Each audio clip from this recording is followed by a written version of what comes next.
सिद्धेभ्यः ॐ नमः सिद्धेभ्यः। जय श्री ओम नमः सिद्धेभ्यः।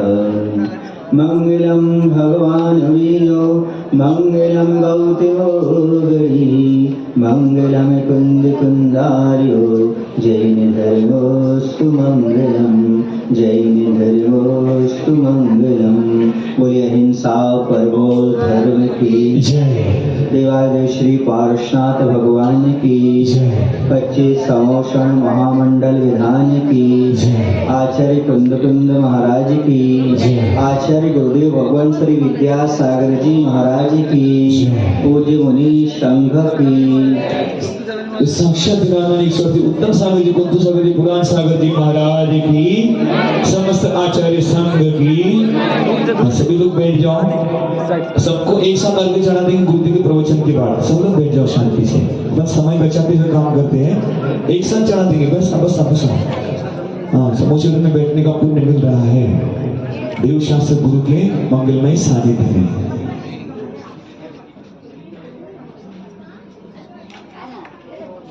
केवली भगवान ने अपने दिव्य ध्वनि के माध्यम से 2 धर्म बताए। एक शावक का धर्म होता है, दूसरा साधु का धर्म होता है। जैसे रथ हुआ करता है, रथ जो चलता है वह एक पहिए से नहीं चलता है, 2 पहिए होते हैं, चाक होते हैं, तब जाकर के रथ आगे बढ़ता है। जो व्यक्ति एक रथ को एक पहिए से चलाना चाहता है वह अभी रथ की व्याख्या को नहीं समझता, रथ का उससे ज्ञान ही नहीं है।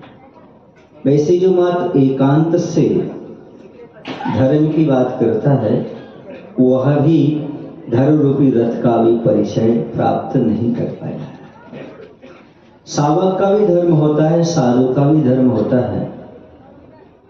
तो आचार्य कहते हैं सावक का धर्म साधु का धर्म दोनों का अर्थ आत्म कल्याण को प्राप्त करना होता है, उद्देश्य आत्म कल्याण होता है। लेकिन सावक का धर्म मुख्य रूप से बताया दान और पूजा। दान और पूजा सावक का धर्म है। दान और पूजा इससे बड़ा नहीं धर्म दूजा। और साधु को बताया ज्ञान और ध्यान, ये दोनों मुख्य उनके धर्म बताए। मैं कहना चाहता हूं साधु जीवन शोभिता ज्ञान ध्यान मय होय। सावक तब ही शोभिता दानी पूजक हो। जैसे साधु की शोभा ज्ञान और ध्यान से हुआ करती है। आप साधु के पास जाएंगे तो आपको साधु या तो ध्यान में मिलेंगे या फिर ज्ञान अर्थात स्वाध्याय करते हुए मनन चिंतन करते हुए मिलेंगे। वैसे सच्चा सावक कहीं भी चला जाएगा तो वह दान पूजा को नहीं भूलता, अपने आप मालूम पड़ जाता है कौन है, सावक है। कहीं भी जाएगा तो अपने वस्त्र शुद्धि के रख करके जाएगा, व्यवस्था करेगा, वहां पर खोजेगा और भगवान का अभिषेक पूजन करेगा। और मुनि नगर में होंगे तो आहार दान अवश्य देगा। ये गृहस्थ की पहचान हो जाएगा। आखिरकार ये दान और पूजन क्यों की जाए, प्रश्न ये उठता है। पूजन से क्या लाभ होता है, भगवान के गुणों का अनुवाद करने से क्या लाभ होता है, भगवान के दर्शन से क्या लाभ होता है। ऐसे प्रश्न उठाने वाले से मैं पूछना चाहता हूं, प्रातः काल उठ करके आप स्नान के बाद आईना क्यों देखते हो? आईना देखने का प्रयोजन क्या है, मिरर देखने का प्रयोजन क्या है? अपने आप का चेहरा देखना। चेहरा देखने के लिए आईने की जरूरत पड़ती है। वैसे आत्मा में आने के लिए, आत्मा का दर्शन करने के लिए परमात्मा के दर्शन की आवश्यकता पड़ती है, गुरु की मार्गदर्शन की आवश्यकता पड़ती है। मैं मानता हूं कि परिवार के सदस्य पर हैं, आत्मा से पर हैं, और देवशास्त्र गुरु भी आत्मा से पर हैं। पर समझते हो, पृथक हैं, दूसरे हैं। ये घर परिवार के लोग भी आत्मा से पर हैं और देवशास्त्र गुरु भी आत्मा से पर हैं, लेकिन इन्हें अपना लो, क्योंकि देवशास्त्र गुरु हमारे दर्पण हैं, हमारे दर्पण हैं। दर्पण के बिना कभी हम अपने चेहरे का आकलन नहीं कर सकते, चेहरे को नहीं देख सकते। हमारा ज्ञान कितना है जरा देखो तो। आपके पास एक चावल का दाना है, उठा करके अपनी हथेली पर रखना चावल के दाने को। कभी चावल का दाना आप पूरा देख पा रहे हैं? बोलो ना। हमने ऐसा देखा, हम ये देखते, हम वो करते, हम ये करते। ऐसे लोगों से कहना चाहता हूं, चावल का दाना तुम्हें पूरा नहीं दिखता।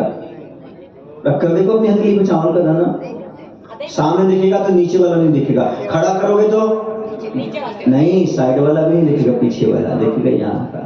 हमारा मात्र इतना ज्ञान है और कुछ भी नहीं है। पूरा का पूरा हम जब चावल का दाना नहीं देख सकते, पर हमारी दृष्टि और हमारा ज्ञान कहाँ जाएगा सोचो तो।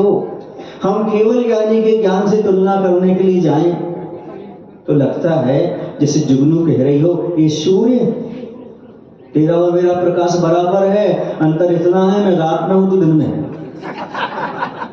तो जुगनू किसका पात्र है? बोलो, हंसी का पात्र है कि नहीं? जुगनू जुगनू ही होती है और सूर्य सूर्य ही होता है। पता नहीं आज वर्तमान में कैसे हो गए हैं हालात। नदी अकड़ कर पूछ रही सागर की औकात, पर भूल गई नदी, नदी नदी होती है और सागर सागर ही होता है। इसीलिए गृहस्थों के लिए सबसे बड़ा धर्म बताया, मात्र आप भगवान की गुरु की उपासना करें। वर्तमान में आप भगवान नहीं बन सकते, कोई बात नहीं। वर्तमान में आप मुनि नहीं बन सकते, कोई बात नहीं, लेकिन वर्तमान में भगवान की और मुनि की पूजा कर लो। इससे बड़ा और कोई धर्म नहीं, इससे बड़ा और कोई धर्म नहीं। इतना भी तुमने कर लिया तो समझो अपने जीवन को धन्य कर लिया, आपका जीवन सार्थक हो गया। पूजन का अर्थ है अनुसंधान की प्रक्रिया, आत्मचिंतन की प्रक्रिया। इसके माध्यम से हमें अपनी प्रक्रिया की जानकारी लगती है। हमारी आत्मा कैसे, हमारे आत्मा में कैसे दोष हैं, परमात्मा कैसे निर्दोष बन गए हैं, हम कैसे कैसे अपने दोषों को क्षय करते हुए, समाप्त करते हुए परमात्मा की ओर बढ़ सकें। ये प्रक्रिया का नाम ही मात्र पूजन होती है। भगवान के गुणों को हम बार बार क्यों बोलते हैं? गुण 36, 25, 8, 20 क्यों बोलते? क्योंकि ये गुण हमारे पास भी आ जाएं। हम उस चीज की स्तुति करते हैं, उसकी आराधना करते हैं, उसका गुणानुवाद करते हैं जिसे हमें प्राप्त करना हो। तो पूजन का अर्थ सीधा सा सीधा है हमारे आत्मचिंतन की प्रक्रिया, हमारे आत्मा के अनुसंधान की प्रक्रिया, जिसके माध्यम से हम आत्मा को खोज सके, आत्मचिंतन कर सके। चाहे आप दान दे रहे हो, चाहे पूजन कर रहे हो, इन सब का मात्र उद्देश्य एक ही है, हमें आत्मा को प्राप्त करना है। और पूजन करने से आत्म संतुष्टि मिलती है, आत्म संतोष होता है, और आत्म संतोष से आत्मा की प्राप्ति होती है, आत्मा की निर्मलता मिलती है।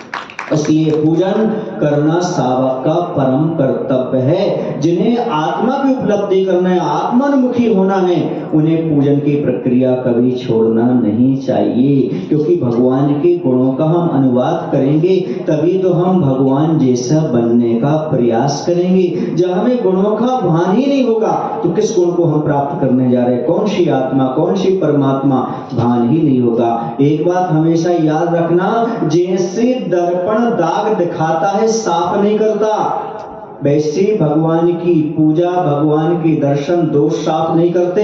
तो स्वयं करना चाहो तो कर सकते हो। ये महत्व है दर्पण का कि हमें वो दाग दिखा रहा है। ऐसे ही महत्व है भगवान के सामने आने के बाद हमें अपने दोष दिखाई दे जाते हैं। अब कोई व्यक्ति दर्पण के सामने आने के बाद भी दाग ना साफ करे, दिखने के बावजूद भी, उसे क्या कहेंगे? जो दर्पण के सामने आकर भी दाग दिख रहे फिर भी साफ नहीं करे, उसे क्या कहेंगे? अंधा। क्या कहेंगे? अंधा। वैसे ही देवी शास्त्र के शरण में आकर के पूजन की प्रक्रिया अपना कभी जो दोष को समाप्त नहीं करता वो कैसा है, अंधे के समान है।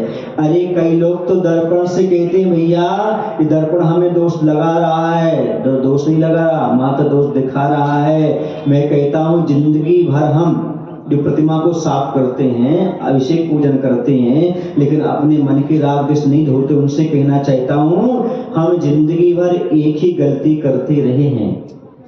दाग थे चेहरे पर, दर्पण को पोंछते रहे। दाग थे चेहरे पर और दर्पण को पोंछते रहे। मात्र प्रतिमा साफ नहीं करना, बल्कि हमें अंदर के परिणामों को निर्मल बनाने का प्रयास करना है।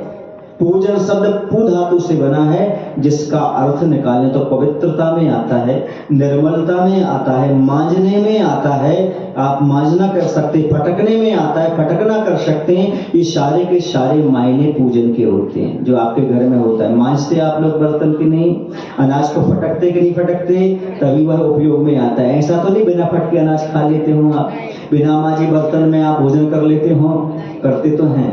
मन को मांजे बिना कैसे, मन को मांजना भी बर्तन और कोई चीज नहीं है। हमारा मन जो है वह बर्तन के समान हुआ करता है। पंचेंद्रिय विषयों से बचने का सौभाग्य मात्र पूजन करते समय ही हमारे लिए मिलता है, दान देते समय मिलता है। जब आप पूजन कर रहे होते, दान दे रहे होते, उस समय पंचेंद्रिय के विषयों से बच जाते हैं। पंचेंद्रिय के विषयों से बचना मतलब इच्छा का निरोध होना, और इच्छा का निरोध हुआ तो आत्मा में निर्मलता आई। जितनी पंचेंद्रिय के विषयों से बचोगे उतनी हमारे आत्मा में, मन में निर्मलता होती चली जाएगी। इच्छाएं तो सारा खेल कराते हैं।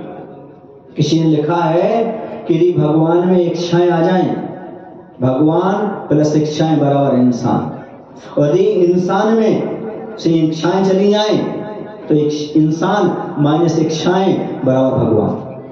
यानी यदि इंसान की इच्छाएं समाप्त हो जाएं तो आज ही वह धरती पर भगवान के समान है। इसलिए जो साधु परमेश्वर कहा है कि चलते फिरते तीरथ समान है, क्योंकि उन्होंने अपनी इच्छाओं को समाप्त कर दिया। स्वार्थ त्याग की कठिन तपस्या बिना खेद जो करते हैं, ऐसे जाने साधु जगत के दुख समूह को हरते हैं। स्वार्थ से रहित होकर के जो कार्य करता है, आगे चलकर उसका ज्ञान परमार्थ अर्थात केवल ज्ञान जैसा काम करने लगता है। तो सबसे पहला पूजन का उद्देश्य है कि हमारा मन पवित्र होना चाहिए, और जब पवित्र हो जाता है तो हमारा तन स्वस्थ हो जाता है। आप लोगों ने धनंजय कवि का नाम सुना होगा, जिन्होंने एक स्तोत्र लिखा है। कौन सा स्तोत्र लिखा है? नहीं, विषापहार। विषापहार नहीं, कौन सा? विषापहार। विष धन अपहार बराबर विषापहार, जिससे विष दूर हो गया। कभी कभी होता है आप लोग स्तोत्र संस्कृत को बहुत कम शुद्ध बोल पाते हैं, उसकी शुद्धि कर लेना चाहिए। बड़े बड़े अच्छे अच्छे समझदार भी क्या होता है, जो रिप्टा में चलता रहता है। ऐसे भक्तांबर बोलते हैं आप लोग, भक्तांबर नहीं होता, भक्तामर। क्या होता है? भक्तामर। इसलिए क्योंकि मंत्र आदि जितने शुद्ध बोलेंगे आप, अक्षर मात्रा की हीनता से रहित होकर के, उतना आपकी विशुद्धि बढ़ेगी, उतनी कर्म की नजरा होने वाली है। क्योंकि मंत्र अक्षर आदि से रहित हो तो वह हमारी विष की वेदना को दूर नहीं कर पाता। इसलिए शुद्ध मंत्र आदि सीखना भी बहुत आवश्यक हुआ करता है। तो यहाँ पर ये कह रहे हैं कि मन की पवित्रता के लिए धनंजय कवि भगवान की पूजन कर रहा है, अर्चना कर रहा है, और घर से सूचना आती है उसका बेटा बगीचे में घूम रहा है, उसे किसने काट लिया? सांप ने। आदमी तो नहीं ना, हाँ, बहुत मुश्किल होता है। इसको आदमी काट ले उसका बचना तो मुश्किल ही होता है, सांप का काटा तो फिर भी बच सकता है, लेकिन बड़ा खतरनाक होता है ये आदमी। काम भी अच्छा करता है और कभी कभी उसकी बुद्धि खराब हो जाए तो उल्टा सुल्टा भी करने के लिए चला जाता है। आज जैसे कहते हैं आदमी का दिमाग चलता तो है, आदमी का दिमाग चलता तो है, यदि वह संयत हो तो एक सरताज होता है, एक सरताज होता है, और यदि वह असंयत हो तो कमबख्त, खतरनाक और शैतान होता है। आदमी का दिमाग चलता तो है। अच्छी तरह चल जाए तो बहुत अच्छा, और बुरी तरह चल जाए तो बुरा चलता है। पर भगवान की भक्ति करने वाला बुरी चीजों में नहीं जाता। जहां पर किसी की आलोचना हो ऐसी मीटिंग में नहीं जाता, मना कर देता, ऐसी मीटिंग में अटेंड नहीं करना चाहता हूं। वो मीटिंग चाहता हूं जिसमें धर्म की बात हो, जिसके माध्यम से हमारा कल्याण हो, दूसरे का कल्याण हो, सबका भला हो, ऐसा विचार करना चाहता है। सुने ना महावीर भाव, ऐसी मीटिंग को इग्नोर कर देता है, मैं नहीं जाने वाला ऐसी मीटिंग में। ऐसी मीटिंग में जाऊंगा जिसमें कोई धर्म की बात अच्छे से हमारे लिए उपलब्ध हो। हर जगह हमें जाने की आवश्यकता नहीं। धनंजय कभी कहता है कि भगवान मैं आपकी भक्ति कर रहा हूं, मुझे मालूम है कि हमारे बेटे को सांप ने काट लिया है। पत्नी बेटे को लेकर के आती है, उनके सामने रख देती है, तुम्हारे भगवान और तुम्हारी भक्ति ये है बेटा, ये मरने को जा रहा है, तुम भक्ति नहीं छोड़ पा रहे हो। क्या होती है, महिला थोड़ी भावुक होती है, उनको समझाना बड़ा मुश्किल होता है, आखिर माँ की ममता है ना। लेकिन कभी कभी बात भूल जाते हैं, जैसे आप माँ की ममता दिखाते हो वैसे भगवान की भक्ति भी दिखाना चाहिए, उस पर अटूट श्रद्धा रखना चाहिए। जो होगा सो देखा जाएगा, हम भगवान पर विश्वास करके चलते। धनंजय कवि को पूरा विश्वास, ना पत्नी दिख रही है, ना बच्चा दिख रहा है, मर रहा है, बस उसके मत भगवान की भक्ति दिख रही। यदि आपके कॉल आ जाए, अभी आपका बेटा बीमार हो गया, आप क्या करोगे? छोड़ के चले जाएंगे, छोड़ के चले जाएंगे। मैं वही भक्ति की बात कहना चाहता हूँ। भक्ति तो करते, पूजन तो करते, कितना श्रद्धा है आपको। धनंजय कवि कहता है कि मैं तो अभी भगवान की भक्ति कर रहा हूँ, मुझे पता है दुनिया में ऐसी कोई चीज नहीं है जो हमारे बेटे को बचा सके। एक भगवान की भक्ति है जो हमारे बेटे को बचा लेगी, मुझे विश्वास है। उन्होंने लिखा विशापार स्तोत्र में 14 नंबर का श्लोक, विशापहारम मणिमौषधानि मंत्रम समुद्दिश्य रसायनम चे भ्राम्यन्ते हो न त्वमिति स्मरन्ति पर्याय नामानि तवैव तानि। बहुत अच्छी बात है। इस बात को आप अपने मोबाइल में टेप कर लीजिएगा। इसका अर्थ वो क्या कहना चाहते हैं, बहुत से लोगों का संबोधन करिएगा, बताइएगा कि धनंजय कवि का कैसा विश्वास था भगवान पर, भगवान की भक्ति पर। भगवान की भक्ति पर धनंजय कवि का कैसा विश्वास था। धनंजय कवि कह रहा है, उसके सामने उसका बेटा पड़ा हुआ है, बेटा क्या कर रहा है, मरने को है। उसकी पत्नी भी बार बार कह रही है इसे बचा लो बचा लो, वह भक्ति नहीं छोड़ रहा है। और क्या कह रहा है, स्पष्ट कह रहा है, भगवान पता नहीं दुनिया के लोग क्या करते हैं, विष को उतारने के लिए, विष को समाप्त करने के लिए मणि खोजते हैं, कहीं औषधि खोजते हैं, कहीं रसायन खोजते हैं, कभी मंत्र खोजते हैं, कहीं तो यह कल्पधेनु और कामदेव खोजते हैं, कहीं वैद्य खोजते हैं कि हमारे बेटे का विष समाप्त हो जाए, शरीर से विष समाप्त हो जाए। ये सब भ्रमण करते रहते, भटकते रहते हैं, कुदेवों में भटकते रहते हैं। पर हे भगवान, ये संसारी नहीं जानते आप ही मंत्र हो, आप ही औषधि हो, आप ही कल्पवृक्ष हो, आप ही कामधेनु हो। मैं कहीं जाने वाला नहीं, ये सारे आप हैं, आप सबको सिद्ध कर देंगे, मुझे विश्वास है। आप भी श्रद्धा रखो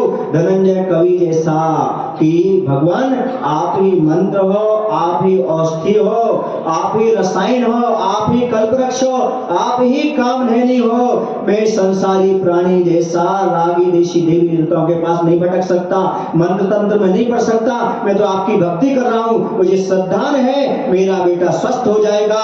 और आश्चर्य वही होता है, देवताओं ने चमत्कार कर दिया आकर के। देवताओं को नहीं बुलाया उसने, देवताओं की स्तुति नहीं की, भगवान की स्तुति की। देवताओं ने चमत्कार कर दिया, उसके बेटे का विष दूर हो गया, वो खड़ा हो गया, स्वस्थ हो गया। ये है भगवान पर श्रद्धान, भगवान की भक्ति पर श्रद्धान। याद रखो, सम्यक दृष्टि जीव भगवान का भक्त किसी देवी देवता की आराधना नहीं करता, मात्र भगवान की भक्ति करता है। देवी देवता उत्पन्न हो जाते हैं, प्रकट हो जाते हैं और उस भक्त की रक्षा करने के लिए तैयार हो जाते हैं। कभी भी वह सम्यक दृष्टि देवी देवताओं को नमस्कार नहीं करता, उनके पास नहीं जाता, मात्र सच्चे वीतरागी प्रभु की आराधना करता, उससे पता है सारे देवी देवता यही नतमस्तक होते हैं, सब यही आते हैं। उनके पास जाने से क्या फायदा, मिथ्यात्व में जाएंगे। हम मात्र सच्चे देवशास्त्र गुरु की आराधना करेंगे, देवी देवता आकर के तत्पर होकर के सारी की सारी रक्षा व्यवस्था करते चले जाएंगे। ये श्रद्धा, ये विश्वास होता है। मिथ्या दृष्टि वो होता है जो चमत्कार को नमस्कार करता है। मिथ्या दृष्टि वो होता है जो चमत्कार को नमस्कार करता है। सम्यक दृष्टि वो होता है जहां नमस्कार करता है वहां चमत्कार हो जाता है, जहां नमस्कार करता है वहां पर चमत्कार होता है। वह कहता है मैं भगवान के सामने नतमस्तक हूं, मेरा बाल बांका होने वाला नहीं है। मैंने भगवान के चरणों में अपने सिर को झुका दिया है, अब मुझे और कहीं सिर झुकाने की आवश्यकता नहीं है। मेरा कुछ भी बिगाड़ नहीं हो सकता, मैं भगवान के चरणों में आ गया हूँ। जैसे थका हारा व्यक्ति वृक्ष की छांव में आकर के सुकून प्राप्त करता है, वैसे भगवान के चरणों में आकर के सम्यक दृष्टि सुकून का अनुभव करता है। उसकी सारी तपन अपने आप समाप्त होती चली जाती है। ये है वीतराग प्रभु की आराधना का, पूजा का फल। इसलिए मैं कहा करता हूं भगवान की भक्ति का यही तो चमत्कार है कि भगवान की भक्ति से ये तन स्वस्थ होता है और मन पवित्र होता है। तन स्वस्थ होता है और मन पवित्र होता है। अपने तन को यदि स्वस्थ रखना चाहते हो, मन को पवित्र रखना चाहते हो, तो भगवान की भक्ति करना चाहिए। भगवान की भक्ति कभी भूलना नहीं चाहिए। तन साफ होता है गंगा के पानी से, तन साफ होता है गंगा के पानी से, पर मन पवित्र होता है गुरु विद्यासागर की वाणी से। गुरु विद्यासागर की, तो अपने शरीर की शुद्धि तो कर लोगे कहीं भी नहा करके, स्नान करके, कि मन पवित्र तो मात्र वीतरागी गुरुओं की वाणी से ही होने वाला है। वीतराग प्रभु की पूजा करने से, गुरुओं को दान देने से मन हमारा पवित्र और निर्मल होता चला जाता है। मन की पवित्रता और निर्मलता पाना चाहते हो तो पूजन को कभी अपने जीवन में छोड़ना नहीं। सुन रहे ना, कहीं कहीं तो लिखा है पूजन स्नान गृह के समान है। आप घर में स्नान तो करके आ जाते हो, लेकिन सोचो मन का स्नान कहाँ होता है?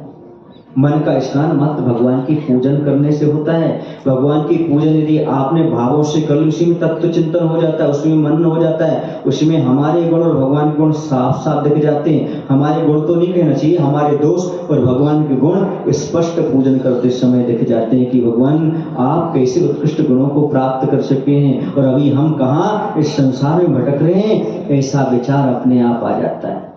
आप लोग पूजन करने के बाद स्वयं सोचें, स्वयं विचार करें क्या पूजन का हमें फल मिल रहा है कि नहीं मिल रहा है। महाराज कैसे हम जाने कि हमें पूजन का फल मिल रहा है कि नहीं मिल रहा है? अरे सीधी सी बात है, आप भोजन करते हैं क्या? कितने लोग भोजन करते हैं? हाथ ऊपर करना। सभी करते हैं, कौन नहीं करता? सब करते हैं। तो भोजन करने के बाद आपको कितने घंटे तक भोजन याद नहीं आता? 4 घंटे। संदीप कह रहा है औरंगाबाद वाला कि महाराज 4 घंटे तक भोजन याद नहीं आता। महाराज को तो 24 घंटे नहीं आता। सुन रहे ना, याद नहीं आता। फिर भी गृहस्थों को 4 घंटे यदि भोजन याद ना है भोजन करने के बाद, तो समझो भोजन करने की सार्थकता है। भोजन करने के बाद, अभी भोजन करने के बाद पूछा था, अब भोजन करने के बाद आपका पाप में मन कितने समय तक नहीं जाता? 8 घंटे। सही सही बोलना, पाप में नहीं जाता। हिंसा, झूठ, चोरी, कुशील, परिग्रह, किसी में भी मन नहीं जाता। यदि ये समझो आप भगवान की पूजा कर रहे हैं, आप भोजन कर रहे हैं और 4 घंटे आपको भूख नहीं लगी, भोजन की ओर दृष्टि नहीं गई, तो आपका भोजन करना सार्थक है। वैसे पूजन करते समय यदि 4 घंटे तक आप पंचेंद्रिय विषयों से बचे रहे, तो मैं कहता हूं आपकी पूजन करना सार्थक है। कुछ तो प्रॉफिट होना चाहिए। पानी पीने से प्यास बुझती है, भोजन करने से भूख मिटती है, तो पूजन करने से तृष्णा मिटना चाहिए, इच्छा का निरोध कुछ तो होना चाहिए, पाप कुछ तो अपने जीवन से कम होना चाहिए। एक बालक हमसे बोला महाराज जी यदि हम मंदिर नहीं जाएंगे तो क्या हमें पाप लगेगा? बोलो भैया, बड़ा खतरनाक प्रश्न था उसका। महाराज जी हम मंदिर नहीं जाएंगे तो क्या हमें पाप लगेगा? मैंने कहा बिल्कुल नहीं लगेगा। मैंने भी उल्टा ही जवाब दिया। कहां लिखा है, कहां लिखा है कि आप मंदिर नहीं जाओगे तो पाप लगेगा? बताओ कहीं ग्रंथ में लिखा क्या? हमने तो नहीं पढ़ा कि मंदिर नहीं जाने वाले को पाप लगता है। मैंने बोल दिया मंदिर नहीं जाओगे तो पाप नहीं लगेगा, लेकिन याद रखो बेटे, यदि तुम मंदिर नहीं जाओगे तो पाप से नहीं बचोगे। पाप से बचना है इसलिए मंदिर जाना चाहिए। जितने समय तुम मंदिर में रहोगे उस समय तुम पाप से बचे रहोगे। मंदिर नहीं जाओगे तो पाप तो नहीं लगेगा, लेकिन जितने समय तुम मंदिर में रहोगे उस समय तुम पाप से बचे रहोगे। पाप नहीं लगे इसलिए नहीं सुन रहे हो ना, पाप से बचने के लिए हम मंदिर आते हैं, भगवान की पूजा करते हैं, गुरुओं को आहार दान देते हैं, उतना समय वहां निकालते हैं ताकि हमारा पाप से बचना हो जाए, पंच इंद्रिय के विषयों से बचना हो जाए। इसलिए गृहस्थ के लिए दान और पूजन। देखो आप ध्यान ज्यादा नहीं कर सकते, आप आधा घंटे बाद उठ जाते ध्यान से, मुझे पता है। पूछो क्यों? महाराज जी आपको कैसे बताऊं मैं?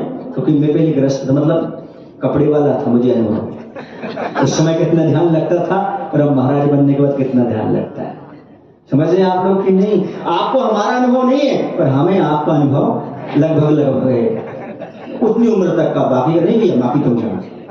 जितनी उम्र तक रहा हूं तो वस्त्र में उतना तो मुझे अनुभव है। तो आपका ध्यान जरा नहीं लगता जितना मन आपका पूजन में लगता है, बोलो ना, और जितना आपका मन दान में लगता है।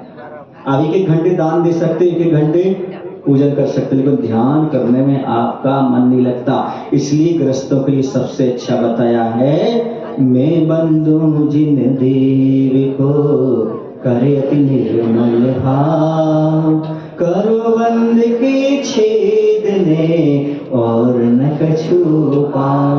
हे भगवान, मैं आपकी वंदना कर रहा हूं, मुझे पता है कि हमारे कर बंधन को छेदने के लिए इससे अच्छा और कोई दूसरा उपाय नहीं है। कल लोगों ने बहुत अच्छा काम किया, पूजन भी की और दान भी दिया, और बहुत सारे लोग बाहर से भी ऑनलाइन जुड़ रहे हैं। अभी हमारे लिए विपिन भाई ने बताया कि महाराज जी अभी आप यहाँ पर जो आपने बोला प्रवचन का बहुत प्रभाव पड़ा और लोगों ने भूदान के लिए बहुत बड़ा योगदान दिया।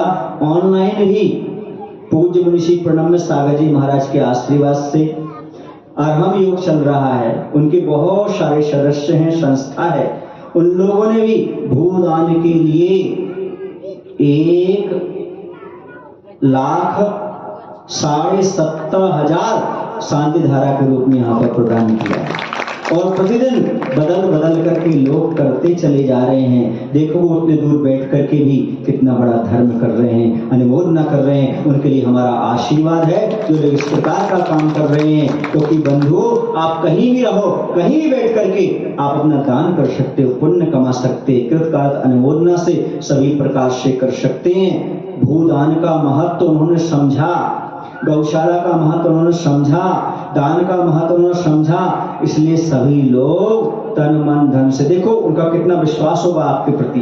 क्योंकि सीधी बात है, जो जीव दया के बारे में काम करता है वो हमेशा विश्वास का पात्र बन जाता है।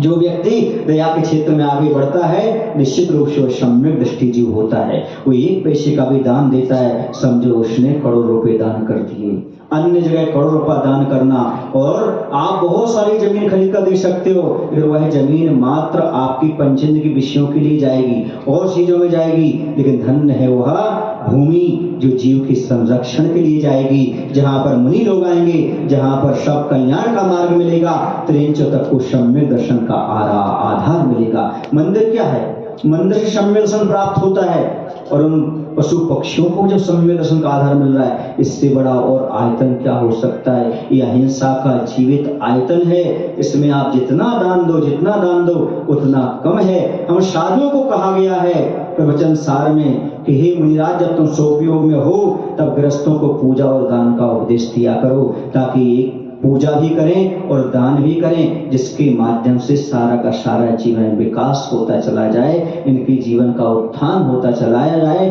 तो कहने का तात्पर्य है, जो अरहम योग वाली संस्था है उनके लिए मैं अपनी तरफ से, आचार्य भगवान की तरफ से उस अरहम योग संस्था के लिए बार बार आशीर्वाद देता हूँ। और आप लोग यही बैठ करके सद्भावना भाव कि ऐसे ही है, दिन दूनी रात चौगुनी यह अपनी योग संस्था वृद्धि करे और सबको निरोग करे और इस प्रकार का दान दे, उनका भविष्य बहुत उज्जवल हो, मोक्ष मार्ग पर ऐसे ही निरंतर बढ़ते चलें। आप लोग भी सद्भावना उन तक प्रेषित कीजिएगा। और वो जो पशु हैं उनकी सद्भावना तो उन तक पहुंची जा रही होगी। मूक है पशु, बोल नहीं पाते, लेकिन ध्यान रखो जो बोल नहीं पाता वो बहुत अच्छे भावों से भरा होता है। इसी पशु पक्षियों की सबकी भावना उन तक पहुंचेगी। हमारा भी आशीर्वाद सब आशीर्वाद है। आप लोग भी इसी प्रकार से भगवान की भक्ति पूजन करते हुए अपने मन को उज्जवल बनाने का प्रयास करें। एक बात हमेशा याद रखें, पूजन का अर्थ पू धातु से बना, उसका पवित्रता भी होता है। क्या होता है? और फटकना भी होता है। फटकना समझते हैं आप लोग? फटकने में क्या करते हैं आप लोग? बोलो ना, शुभ लेकर के असार असार को निकाल देते और सार सार को रख लेते। बस पूजन करते समय इतनी ध्यान रखना, सम्यक दृष्टि जो श्रावक होता है समाज में परिवार में कहीं भी जो असार चीजें हैं उनको फटक देता है, जो सार है उसको ग्रहण कर लेता है। उसे पता है अनाज के साथ छिलका रहता है, छिलका की आलोचना नहीं की जाती, छिलका को अलग कर दिया जाता है और दाने का उपयोग कर लिया जाता है। इसी प्रकार से कोई भी दुनिया में व्यक्ति हो, आपका साधर्मी हो, कोई भी हो, यदि आपको लगता है उसमें कोई दोष है, उस दोष को ना देखते हुए उसके गुणों को ग्रहण करेंगे, आपको साधर्मी से कभी वो घृणा नहीं होगी, बल्कि और वृद्धि होती चली जाएगी। एलर्जी नहीं होगी, एनर्जी मिलती चली जाएगी। कभी कभी पूजन में होता है, दो पुजारियों की आपस में नहीं बनती, ईर्ष्या भाव आ जाता है, लेकिन नहीं, भगवान की भक्ति करने वाला अपने साधर्मी का दोष ना देखते हुए, दिख भी रहा है ढकते हुए और आगे बढ़ते हुए भगवान की पूजन करता है। आप लोग जब पूजन का विसर्जन पढ़ते, जब बोलते, क्या बोलते हैं आप लोग? शास्त्रों का हो पठन सुखदा, लाभ सत्संगति का, सर्वतों का सुजस करके दोष ढांकूं सभी का। और क्या बोलते हैं आप लोग? हाँ, हमारे यहाँ बता दोष बाधे मौन। क्या कहा है? यदि दोष है उसमें मौन रहने की आवश्यकता, क्योंकि आप केवल ज्ञानी नहीं हो। आपकी दृष्टि में दोष दिख रहा है लेकिन वो दोष नहीं हो सकता है। हमारे पास ज्ञान इतना थोड़ी है, इतने प्रकांड विद्वान तो हम है नहीं है कि हमारे केवल ज्ञानी का विषय है। हमें तो अपना मात्र समझना है, देखना है, पूजन करते हुए अपने साधर्मी की दोष नहीं देखना। और यदि आपको दिखते हैं तो भैया ये समझो हमारे अंदर कितने दोष हैं, जरा अपने को देखने प्रयास तो करो। दूसरे को आईना दिखाने से पहले अपना आईना तो देखो। अपने परिवार में, अपने समाज में लड़ाई ऐसी चीज की है, महाराज वो ऐसा अभिषेक करता है, वो ऐसी पूजन करता है, वो ऐसा करता है, वैसा करता है, इस ओर ध्यान नहीं देना। हमें तो मात्र भगवान की आराधना पूजा करना है, ऐसा भाव रखना। साधर्मी से कभी शादी भाव न रखते हुए अच्छे प्रेम के साथ, बहुत अच्छे के साथ एक दूसरे को लेकर के आप भक्ति करेंगे, पूजन करेंगे, धर्म की प्रभावना होगी। बोले महावीर भगवान की जय। आचार्य विद्यासागर जी महाराज की, साक्षात भगवान बुद्ध सागर जी महाराज की, समस्त आचार्य संघ की। 5 वर्ष के लिए हर वर्ष के 11,000 रुपए चारे के लिए गुरु की दी है। इस क्रम को आगे बढ़ाते हुए चलते हैं। जीवदया का यह मंगल कार्य अधम योग मुनि प्रणन सागर महाराज जी की मंगल में प्रेरणा से देश ही नहीं, बैठे रहो 2 मिनट, देश ही नहीं विदेशों में भी इस अरम शांति विद्या गौशाला का नाम चल रहा है। और क्रम से इस क्रम को आगे बढ़ाते हुए हमारे बीच में अपनी